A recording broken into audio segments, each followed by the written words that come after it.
తాకట్లో ఉన్న మీ బంగారాన్ని విడిపించి ఆ రోజు ఆన్లైన్ రేటుకి కొంటాం. Sharma gold company.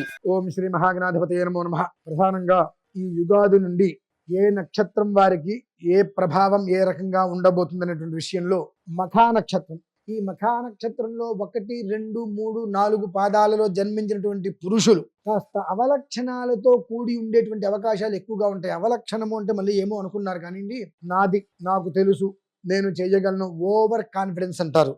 ఆ ఓవర్ కాన్ఫిడెన్స్ వలన కాలుకు తీగ తగిలి బోర్లు పడేటువంటి అవకాశాలు ఎక్కువ, అంటే కింద పడేటువంటి అవకాశాలు చాలా ఎక్కువగా ఉన్నాయి. కాబట్టి నేను సింహాన్ని అని అనుకునేదానికన్నా ఎంత సింహమైనా ఏదైనా అల వస్తే తల వంచాలి. కొంతకాలం మనం అజ్ఞాతవాసం చేస్తున్నాము అని అనుకోగలిగితే ఈ మఖా నక్షత్రంలో జన్మించినటువంటి వ్యక్తులకు కొన్ని అవకాశాలు చేతి నుంచి జారిపోకుండా ఉంటాయి. ఎందువలనంటే ప్రతిదీ దగ్గరికి వచ్చినట్టుగానే ఉంటుంది, అలానే ఆగిపోతూ ఉంటుంది.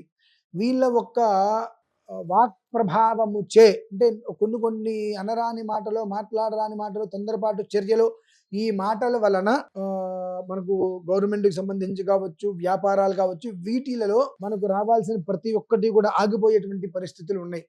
కనుక కొన్ని పనులు కావాలి అని అంటే మన పెద్దవాళ్ళు అంటారు రాజసేవ అంటారు.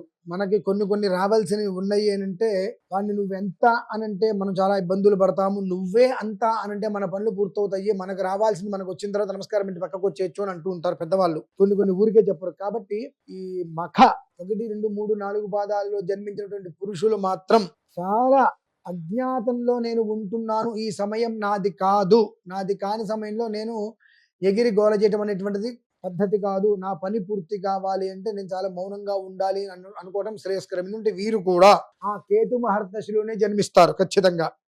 కనుక అలాగే ఇదే మఖా నక్షత్రంలో 4 పాదాల్లో జన్మించినటువంటి స్త్రీలు, వీరు కూడా గృహిణీల విషయాన్ని పక్కన పెడితే స్వతసిద్ధంగా కూడా వీరికి నా అంతటి వాళ్ళు లేరు అనేటువంటిది ఒక తత్వం ఉంటుంది.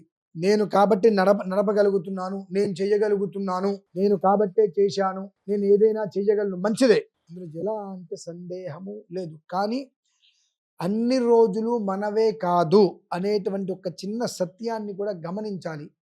కొన్ని నక్షత్ర ప్రభావాలు, లగ్న ప్రభావాలు, లగ్నాత్తు ఏ గ్రహం ఎక్కడుంది అనేటువంటి విషయాన్ని దృష్టిలో ఉంచుకొని మనకు అవగాహన లేదు కాబట్టి దాని గురించి మనకు తెలియకుండా కూడా ఒక్కొక్కసారి మెదడు మనల్ని డామినేట్ చేసుకొని కొన్ని మాటలు మాట్లాడించడం వలన ఎక్కడ పని అక్కడ ఆగిపోవడం జరుగుతుంది. అవసరమైతే ఒక అడుగు వెనక్కే మళ్ళీ పడుతుంది మినహాయిస్తే ముందుకు వెళ్ళలేని ఒక స్థితి గమనాలు ఎక్కువగా ఉంటాయి. కనుక స్త్రీలు కానీ పురుషులు కానీ మఖా నక్షత్రంలో జన్మించిన వారైతే కొంతకాలం నేను అజ్ఞాతంలో ఉన్నాను కాబట్టి ఎవరికి కూడా నేను ఇట్లా ఉంది అనేటువంటి గట్టిగా సమాధానం చెప్పవలసిన అవసరం లేదు.